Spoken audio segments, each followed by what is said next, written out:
Hey, fellow Inscalers and model railroad train nerds. This is my very first video for my first real layout. And I thought I'd go through a couple things that I had here. I've been collecting stuff since I was, I don't know, maybe even before I was a teenager. And I've never really had a great collection of things. It's been kind of hodgepodge. I went from HO to Inscale. But now that I'm a grown up, sort of, and an adult, thought I'd get real and really put some coin down and buy and make myself a real layout. So I made the decision to go with Kato, and so here's my absolute very first piece is this Kato Unitrack feeder track that came in. And the reason this is my very first piece is I ordered quite a few pieces that were of a great value, very great price, and they took more than a month to get here from Japan. So it took just about 2 full months. This is my very first piece. I'm kind of excited to lay this guy down and just be able to just click and snap Kato pieces together and be ready to go. So a couple of the pieces that came right after that, all the way from Japan. I assume that's why it took so long, but I'm not going to complain because the price is just fantastic. Couldn't find a better price anywhere. So I just bought a couple of pieces. After I used my rewards on Amazon, it cost me, I don't know, maybe 25 bucks for all this. And I figured, you know, if for some reason I didn't like the Unitrack, then I could, wouldn't be a great loss to me. So I've got, let's see. Looks like I just got one turnout. That's going to be a number 6 right. And then I bought 1, 2, 3 packs of 9 3/4 straight tracks. And then I bought one set, there's 4 pieces in here, of 45 degree, 11-inch curve. So I haven't opened, obviously I haven't opened any of this stuff up yet, and I have not snapped together the track to see how easy it goes together.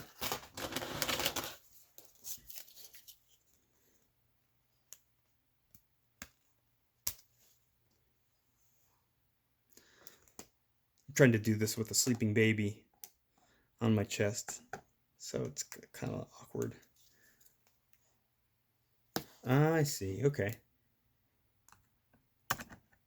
Nice, nice and easy. Easy to snap together once you do it once. So anyways, I think this is a good start. Once I can play with some of this track, I'm going to put the curve over here. I'm going to put the, in fact, I do want to see how these Pennsylvania passenger cars look on this curved track. You know, even though I've been kind of dabbling in the hobby for, geez, probably 30 years, I've never paid attention to a lot of the nuances about the hobby and, you know, what curve radiuses to use, what looks good. Yeah, this looks good to me, but I don't know how prototypical this size radius curve is, so it's pretty slick. So I'm still playing with the ideas of what theme I want my layout to be. I have all sorts of ideas. I just happen to have this Pennsylvania locomotive. I threw this up online and got some feedback on this. I don't think it was these are very well made.